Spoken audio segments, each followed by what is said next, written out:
احتشام صاحب، میں یہ سمجھتا ہوں کہ ہتھیاروں سے زیادہ لوگوں میں ایک ایسا کلچر ڈیولپ کرنے کی ضرورت ہے جس میں ٹالرنس ہو، جس میں برداشت ہو. ہماری جو برداشت نہیں ہے اس سے معاملات بگڑتے ہیں. اور اگر ہمارے پاس جدید اسلحہ بھی ہو اور لوگوں کو ایک دوسرے کا احترام محبت نہ ہو تو یہ بات دشمنی پہ ٹھہرے گی، لاشوں پہ ٹھہرے گی. یہ معاشرے پہ نہیں ٹھہرتی. معاشرے وہی قائم رہتے ہیں، ملک و قوم وہی ترقی کرتے ہیں، امن و امان وہی ہوتا ہے جہاں لوگوں میں ٹالرنس ہوتی ہے. ایک دوسرے کا نقطہ نظر کو سننا اور اپنا نقطہ نظر بیان کرنا، یہ خوبصورتی ہوتی ہے جس سے معاشرے بنتے ہیں اور قومیں بنتی ہیں. ہتھیاروں سے کبھی قومیں نہیں بنی. ہتھیار تو دشمنوں کے لیے ہوتے ہیں، اپنوں لیے تھوڑے ہوتے ہیں. ہم تو دیکھیں جو مسجد میں دھماکہ ہوا پشاور میں، وہ مسلمان نے دھماکہ کیا اور مسلمان نمازی اس میں شہید ہوئے. کوئی ہندو کوئی دوسرا دشمن تو نہیں تھا. یہ آپس میں تھے، ایک دوسرے کو برداشت نہیں ہے. صرف اپنا جو کیا کہتے ہیں اس کو سوچ ہے اس کو مسلط کرنے کی کوشش کی جاتی ہے. وہ چاہے مذہبی سوچ ہے چاہے سیاسی سوچ ہے، اسی کو مسلط کیا جاتا ہے. ایک دوسرے کو نقطہ نظر سننے کے ہم روادار ہیں. ٹھیک، ایک دوسرے کا نقطہ نظر سننے کی روادار نہیں ہے. تو بہرحال یہ بات تو حقیقت ہے کہ سربراہوں کی ذمہ داری ہوتی ہے. گھروں کی اگر بات کی جائے، مملکت کی بات کی جائے، تو سربراہان کی ذمہ داری ہوتی ہے کہ وہ لوگوں کے اندر اتحاد اور ایمان اور یہ جو آپ قومی سوچ یا پازیٹیو سوچ کہہ رہے ہیں آپ، وہ پیدا کی جائے. لیکن اس کے لیے اس وقت نہیں ہے. نہ الیکشن کمیشن کے پاس انتخابات کے لیے وقت نہیں ہے، یعنی انتخابات کروانے کے لیے سیکیورٹی دینے والے اداروں نے بھی اس حوالے سے معذرت کر لی، اور ساتھ ہی ساتھ جو آروز تھے اس حوالے سے بھی معذرت ہو گئی. لیکن بہرحال یہ معاملہ اب عدالت میں ہے. یہ 90 دن کے اندر جو انتخابات ہونا ہے، اس سے کیا فرق پڑے گا آنے والے دنوں میں؟ دیکھیں 90 دن میں انتخابات آئین کی عین ضرورت ہے. اگر ہم 90 دن میں انتخابات نہیں کراتے تو اس کا مقصد ہے ہم اس آئین کی پاسداری نہیں کر رہے. اگر ہم نے آئین کی پاسداری کرنی ہے اور اس ملک کو جڑے ہوئے رکھنا ہے تو وہ آئین کے تحت ہو سکتا ہے اور الیکشن کے تحت ہو سکتا ہے، تاکہ الیکشن میں لوگ اپنی رائے دے سکیں اور وہ جس کو چاہے منتخب کریں. ٹھیک.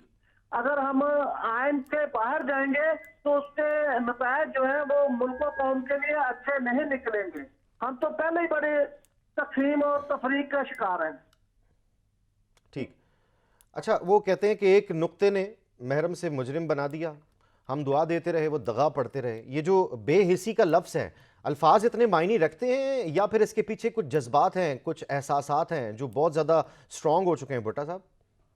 اصل میں جو الفاظ ہیں نا ان کا مناسب استعمال ہونا تو بہت ضروری ہے. ٹھیک. لیکن ہمارا جو رویہ ہے نا، ہم جب چاہیں کہ آٹا گوندتے ہوئے ہلتی کیوں ہو، ہم نے جب بہانہ بنانا ہوتا ہے نا اس کے لیے ایسا الفاظوں کو استعمال کرتے ہیں ہم. اب بے حسی کیا لفظ ہے ایسا کہ کسی بندے کو یہ کہہ دینا کہ آپ بے حس ہو تو وہ احساس دلائے کہ نہیں میں بے حس نہیں ہوں بھائی، مجھ میں احساس ہے، میں آئین کی پاسداری کرنا چاہتا ہوں.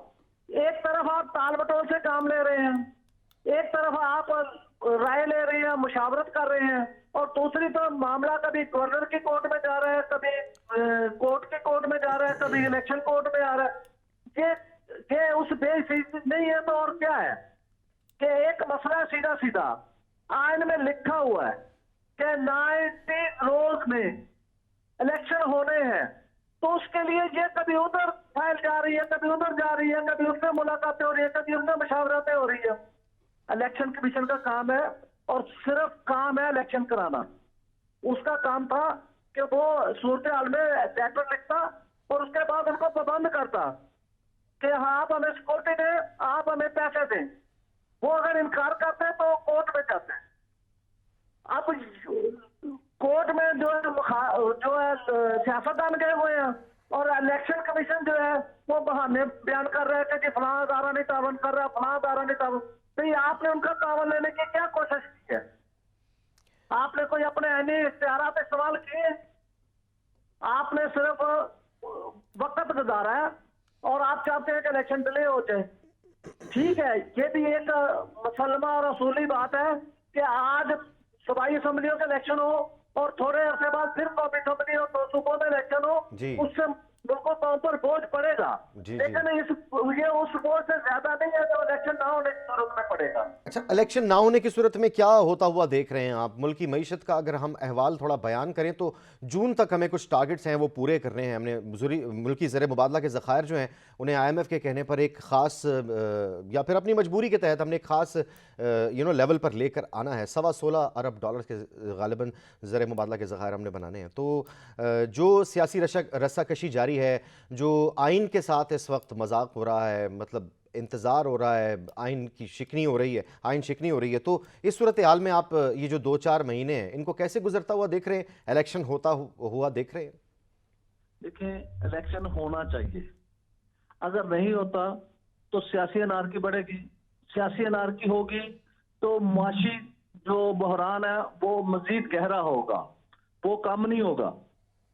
تو اگر اسی ڈگر پہ چلیں گے تو ہمارے مسائل بڑھیں گے۔ باقی جہاں تک تعلق ہے آئی ایم ایف کا، آئی ایم ایف نے شرائطیں عائد کرنی ہیں، ہمارا کام ہے ان کو پورا کرنا، اور اگر ہم کہیں کوتاہی کرتے ہیں تو آئی ایم ایف پوچھ سکتا ہے جس میں پیسے دینے، اگر ہم پہلے ہی صحیح ہو، ہم اگر معاملات کو ٹھیک چلائیں، ہم اگر کرپشن نہ کریں، ہم اگر لوٹ مار نہ کریں تو ہمیں آئی ایم ایف کے پاس جانا ہی نہ پڑے۔ مجھے یہ بتائیں، میں آپ سے سوال کرتا ہوں جی جی کہ کیا کوئی ایسی شخصیت ہے حکومتی یا اپوزیشن کی جس نے کہا ہو کہ یہ بحران ہے، ہم نے قرضے دینے ہیں، ہم اپنی پاکٹ سے یہ حصہ ڈال رہے ہیں؟ ابھی تک کسی نے، وزیر اعظم سے لے کے کسی M N A M P تک کسی نے نہیں۔ ایک جو کروڑوں پتی ہیں، جو اربوں پتی ہیں، انہوں نے کہا ہو کہ ہم کچھ قومی خزانے میں دیتے ہیں تاکہ قرض جو ہے وہ اتر سکے۔ لوگوں پہ بوجھ ڈالا جا رہا ہے، ٹیکس لگائے جا رہے ہیں، لوگوں کی زندگی جیرن کی جا رہی ہے، پٹرول بڑھا دیا گیا، مہنگائی ہو رہی ہے، لوگ کھانے پینے کی اشیاء سے ہی تنگ پڑ چکے ہیں، وہی خریدنے قوتیں خرید نہیں ہے ان میں کہ وہ اپنا روزمرہ کی زندگی کو دھکا دے سکیں، گھروں کے چولہے بجھ رہے ہیں۔ تو اس صورتحال میں کہ کیسے پاسبل ہے کہ یہ معاملات ٹھیک ہوں؟ دیرینہ مسائل عوام کے حل نہیں ہوں گے تو پھر عوام ڈیفینیٹلی، اگر مہنگائی بھی سر پر ہوگی، اوپر سے گرمی ہوگی، بجلی کی لوڈ شیڈنگ ہوگی، مہنگے بجلی کے یونٹس ہوں گے، بے روزگاری ہوگی، غربت ہوگی، عوام سڑکوں پر ہوگی اگر انتخابات نہ ہوئے۔ بھٹا صاحب کیا کہتے ہیں؟ عوام سڑکوں پر ہو یا نہ ہو، لیکن عوام اس وقت اس دفعہ جو پولنگ ہوگی نا، پولنگ میں اپنا غصہ نکالے گی، اور میں یہ سمجھتا ہوں کہ اس سے پہلے اگر اسٹیبلشمنٹ الیکشن یا انتخابات کو مینج کرتی تھی، اس دفعہ وہ مینج نہیں کر سکے گی، اس کو ناکامی کا منہ دیکھنا پڑے گا۔ اگر یہی صورت رہی اور لوگوں کو آسودگی نہ ملی، لوگوں کو ریلیف نہ ملا، تو لوگ اپنے غصے کا اظہار ووٹنگ کے ذریعے پولنگ کے دن نکالیں گے۔ پولنگ کے دن نکالیں گے، لیکن اس سے قبل پاکستان تحریک انصاف کے چیئرمین عمران خان صاحب نے جیل بھرو تحریک کا اعلان کر دیا ہے، اور باقاعدہ بدھ سے اس کا آغاز لاہور سے ہونے جا رہا ہے، مختلف شہروں کا شیڈیول بھی جاری ہو گیا، میٹنگز بھی ہو رہی ہیں، یعنی اس پر امپلیمنٹ کرنے جا رہے ہیں وہ۔ تو عوام کیا ساتھ دیتی دکھائی دے رہی ہے آپ کو اس ساری صورتحال میں پی ٹی آئی کا؟ دیکھیں، ہم نے اس سے پہلے بھی جیل بھرو تحریکیں دیکھی ہیں، اور اب تک جو سب سے زیادہ جیل بھرو تحریک رہی ہے وہ تھی نظام مصطفیٰ کی تحریک، جس میں مذہب کے نام پر لوگوں کو ایکسپلائٹ کیا گیا اور ان کی گرفتاریاں دلوائی گئیں۔ اس وقت لوگ قرآن گلے میں ڈال کر گرفتاری دیتے تھے۔ اس کے بعد مارشاء اللہ اس کا نتیجہ نکلا، جب مارشاء اللہ آ گیا تو مارشاء اللہ کے خلاف ترقی پسند لوگوں نے تحریک چلائی، انہوں نے جیلیں بھی بھریں، گرفتاریاں بھی دی، کوڑے بھی کھائے، قید و صحبت بھی برداشت کی، قلعہ بھی دیکھے، لیکن اس کے باوجود عوام کے مسائل حل نہیں ہوئے۔ عوام کے مسائل حل تب ہی ہوں گے جب سیاسی پروسیس جو ہے وہ سموتھ ہوگا۔ اگر سیاسی پروسیس میں گڑبڑ رہتی ہے، انتخابات ہو جاتے ہیں جس بھی تحریک کے نتیجے میں ہو چاہے آئین کے نتیجے میں، اگر وہ مشکوک ہیں، اگر ان پر شکوک و شبہات ہیں تو پھر داندلی کا شور مچتا رہے گا اور کوئی ایک پارٹی دوسری پارٹی کو حکومت کرنے نہیں دے گی اور اسی الزامات کے تحت سیاسی انارکی پھیلتی رہے گی. سیاسی نارکی پھیلتی رہے گی، ایک دوسرے پر الزامات لگتے رہیں گے، اور ہم 75 سال سے غالباً یہی دیکھ رہے ہیں. اگر کچھ زیادہ 75 سال لگتے ہیں تو 40 سال تقریباً لگا لیں.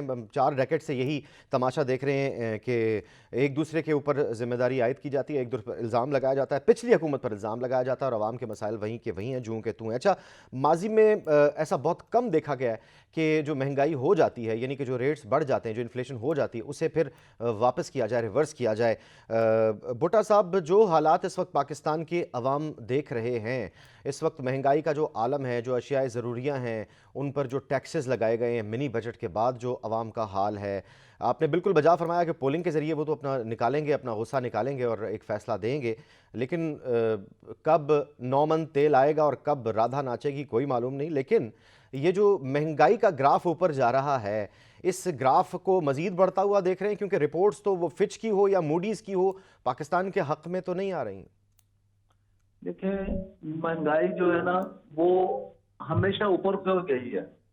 مہنگائی کو کنٹرول کرنے کا واحد حل یا ذریعہ یہ ہوتا ہے کہ آپ اپنے ملک کے لوگوں کے معیار زندگی کو بلند کرتے ہیں.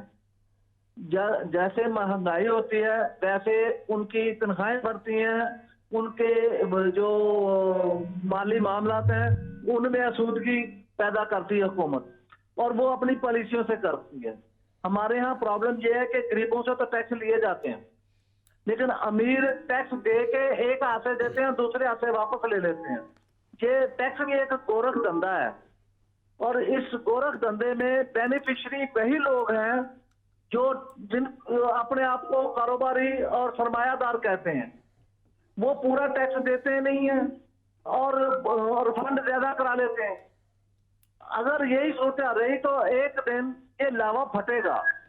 وہ زیادہ دن اب دور نہیں رہے کہ جب عوام کا پیمانہ صبر لبریز ہوگا، لیکن میں یہ نہیں دیکھ رہا کہ یہ کوئی فوری طور پر ایسا ہونے جا رہا ہے. رائٹ، عوام کے صبر کا پیمانہ کب لبریز ہوگا؟ ذرا عرض ہے ایک، میں آپ کو خبر دیتا چلوں. ظاہر ہے یہ مہنگائی کے حوالے سے ہم بات کر رہے ہیں، تھوڑی یوٹیلٹی سٹورز پر بھی بچوں کا دودھ، نوڈلز، کارن آئل، واشنگ صابن اور واشنگ پاؤڈر، صابن، ٹیشوز، شیمپو، ایون کہ ڈائپرز جو ہیں وہ بھی مہنگے ہوئے ہیں. سگریٹ پہ بھی ایک بڑا ٹیکس لگایا گیا ہے. منی بجٹ منظور ہونے کا امکان ہے. لیٹر آف انٹینٹ بھی تیار ہے، ضابطہ کارروائی مکمل ہوتے ہی بھیجا جائے گا. یعنی کہ جو صورتحال ہے جناب وہ عام عوام کے دسترس سے باہر جاتی دکھائی دے رہی ہے. آٹا، گھی، چینی، یہ تو بنیادی اشیاء ہیں. روٹی، کپڑا اور مکان کا نعرہ پاکستان پیپلز پارٹی نے لگایا. آپ کہہ رہے ہیں جو بنیادی مسائل ہیں، جو ان کا معیار زندگی عوام کا، وہ بلند کرنا ہوگا. اسے پہلے کسی ایک لیول پر تو لے آئے ہیں سر. وہ بلند تو بعد میں ہوگا، پہلے تو اسے کسی لیول پہ خط غربت کی لکیر سے تو عوام کو اوپر لائیں. اس کے لیے اقدامات کرنے ہوں گے. اور پھر وہی بات کہ اگر یہ اس طرح سے آپس میں دست و گریباں رہیں گے، یہ سیاسی بیان بازیاں چلتی رہیں گی اور ناراضگیاں نا کے مسائل چلتے رہیں گے، تو جس طرح آرمی چیف نے کہا ہے کہ مل کر ہم ان تمام چیلنجز پر قابو پائیں گے، تو اتحاد ہوگا تو قابو پائیں گے. اگر نہیں ہوگا تو پھر جو حال ہم پچھلے 10 20 یا 30 سالوں سے دیکھتے آ رہے ہیں وہی حال چلتا رہے گا. بلی کے گلے میں گھنٹی باندھے کا کانسیپٹ ہے. دیکھیں، یہی ایک اس وقت المیہ ہے کہ کوئی ایسی شخصیت نہیں ہے جو بلی کے گلے میں گھنٹی باندھ سکے، جو ان تمام پولیٹیکل فورسز کو اکٹھا کر سکے. ہمارے جو اسٹیبلشمنٹ ہے وہ بھی اس وقت پارٹی بنی ہوئی ہے، وہ کسی کے حق میں ہے یا کسی کے خلاف ہے. جو اس کا نیوٹرل ہونے کا جو پیغام دیا گیا وہ بظاہر نظر نہیں آتا. اگر اسٹیبلشمنٹ نیوٹرل ظاہر کرنی ہے تو ری شفلنگ بہت ضروری ہے اسٹیبلشمنٹ، کیونکہ جب تک باجوہ صاحب کے دور کے لوگ بیٹھے ہوئے ہیں اس وقت تک کوئی بندہ یہ تسلیم کرنے کو تیار نہیں ہوگا کہ اسٹیبلشمنٹ نیوٹرل ہے. بھٹا صاحب، جب تک نیوٹرل اسٹیبلشمنٹ، بالکل قطع کلامی کی معذرت چاہوں گا بھٹا صاحب، جب تک انٹرنیشنل انٹرونشن رہے گی آپ کا کوئی بھی ادارہ جو ہے وہ نیوٹرل نہیں ہو سکتا. کیا کہتے ہیں؟ یہ بات بھی اپنی حد تک درست ہے، لیکن انٹرنیشنل جو مداخلت ہے وہ تب ہی ہوتی ہے جب ہم اس کو ایکسیپٹ کرتے ہیں یا ہم کمزور ہوتے ہیں. ہم کمزور ہوتے ہیں، یہ اگر زیادہ بیٹر پوائنٹ ہے، بالکل. جی، تو جب ہم کمزور ہوتے ہیں تو وہ تب جو انٹرنیشنل اسٹیبلشمنٹ ہے وہ اپنا رول ادا کرتی ہے اور وہ ہمیں ڈیمانڈ دیتی ہے. اور آپ کو ہم ایک اپنی پلان کے ضرورتوں تحت، کو بھٹا صاحب پھر قطع کلامی کی معذرت، آپ بالکل اس سے ایگری کریں گے، اور آپ کو ایک پلان کے تحت کمزور کیا جاتا ہے، آپ کو معاشی طور پر کمزور کیا جاتا ہے تاکہ آپ سے باتیں منوائی جا سکیں. اس سسٹم کے خلاف ایک کام شروع ہوا تھا، رشیا، چائنا اور دیگر ممالک، پاکستان بھی اس میں شامل تھا، کرنسی چینج کے حوالے سے. اس پر کیا پیش رفت ہوئی ہے، اور کیا لگتا ہے آپ کو کہ آنے والے وقتوں میں چین یا رشیا امریکہ کی اجارہ داری ختم کرنے میں کامیاب ہو پائیں گے؟ دیکھیں، ہم جب تک دوسروں کے کندھوں کا آسرا تلاش کرتے رہیں گے اور دوسروں کو بلیم دیتے رہیں گے، اپنے گریبان میں نہیں جھانکیں گے، ہم اپنی کمزوریاں اور کوتاہیاں نہیں دور کریں گے، ہم اپنے آپ کو خود سٹینڈ نہیں کریں گے، تو دنیا سے ہمیں کیا گلا؟ ہمیں کسی سے کیا امید ہے کہ وہ ہمیں طاقتور کرے؟ ہم نے اپنے پاؤں پہ جی خود کھڑے ہونا ہے. بالکل. ہمیں ان طاقتوں کا تو کام ہے کہ دوسرے ملکوں کو اپنے زیر پا کریں، بالکل لیکن ہمارا کام ہے کہ ہم اپنے پاؤں پہ رہیں.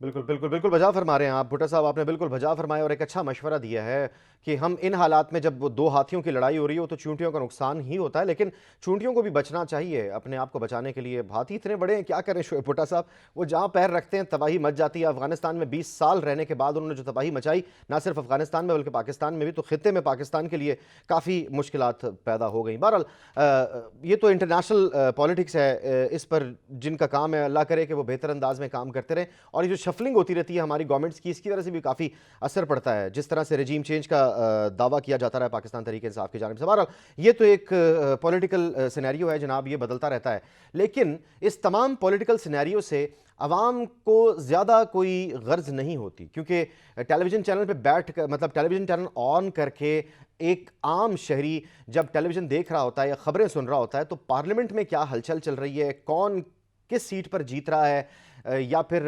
انٹرنیشنل معاملات کیا چل رہے ہیں، عام آدمی کو اس سے کوئی خاص سروکار نہیں ہے.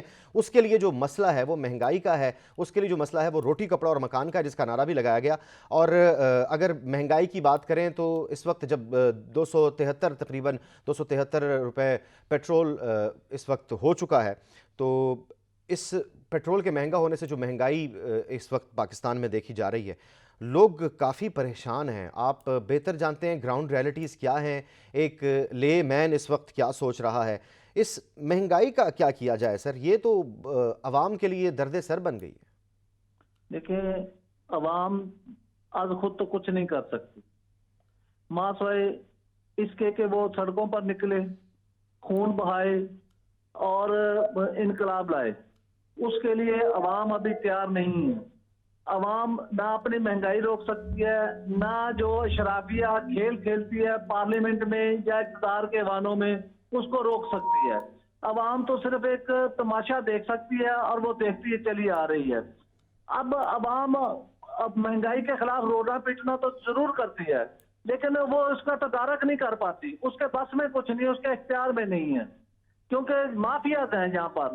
اور جو مافیاز ہیں وہ حکمرانوں کے ساتھ ملے ہوئے ہیں، بلکہ ہم حکمرانوں کا پارٹ اینڈ پارسل ہیں، جس وجہ سے عوام تو بیچاری بے بس ہے، مجبور ہے. عوام تو رو سکتی ہے، دھو سکتی ہے، کرلا سکتی ہے.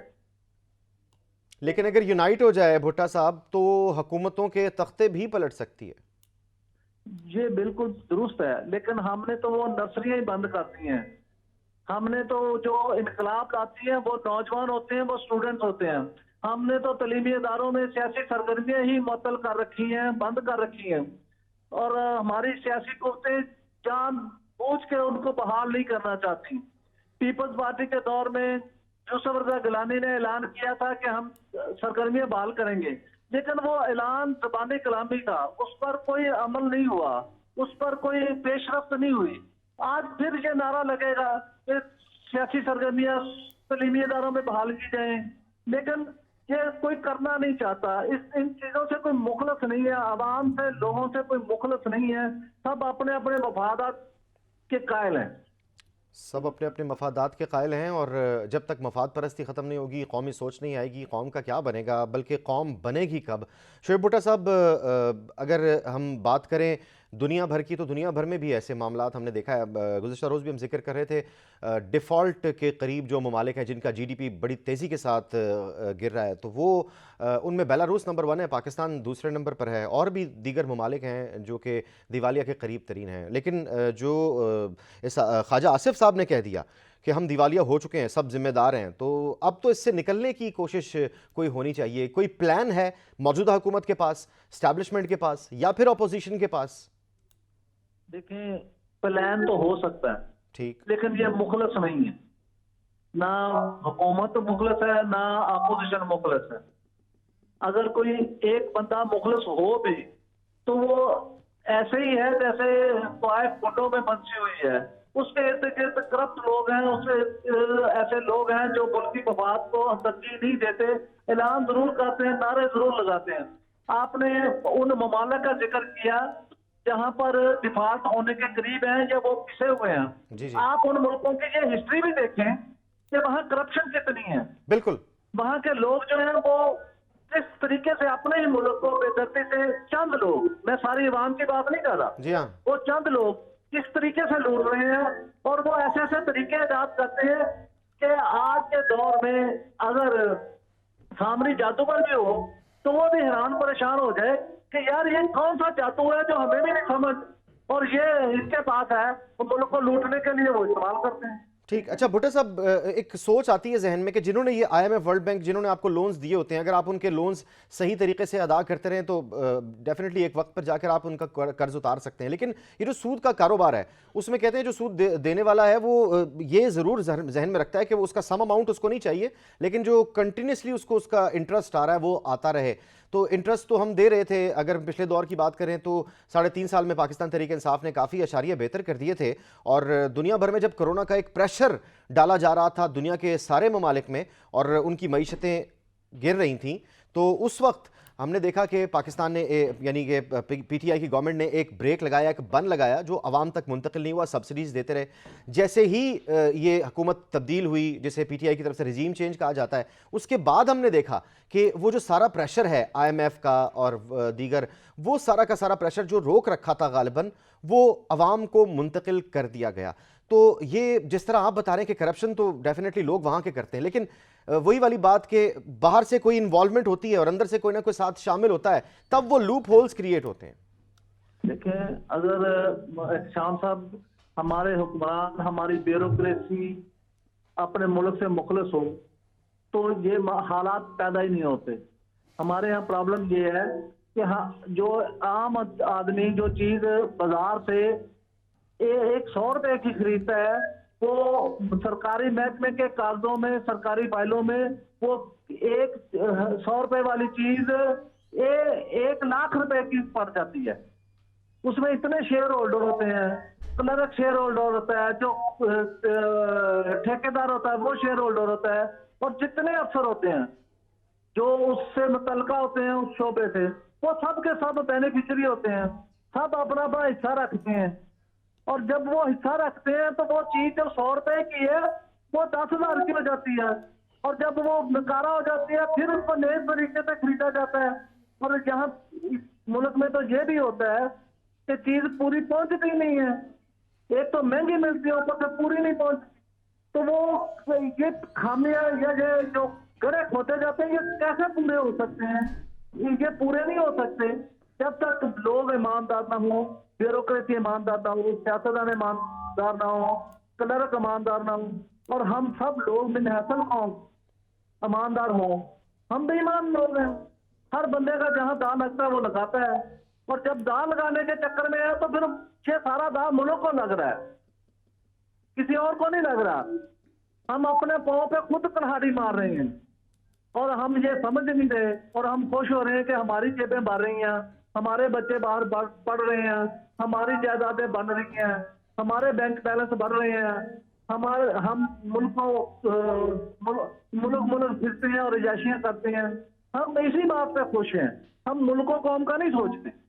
بالکل قومی سوچ کا فقدان ہے، کوئی شک نہیں ہے اس میں بھٹا صاحب، اور یہ وقت کی اہم ضرورت ہے۔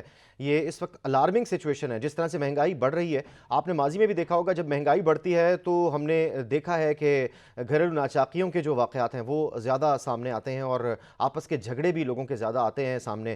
اچھا، یہ جو مہنگائی بڑھ رہی ہے، آنے والے دنوں میں رمضان شریف بھی آ رہے ہیں، اور یقینی طور پر عوام کو ریلیف کی ضرورت ہوتی ہے، تو کیا آپ کو دکھائی دیتا ہے کہ رمضان میں ریلیف دے پائے گی یہ حکومت؟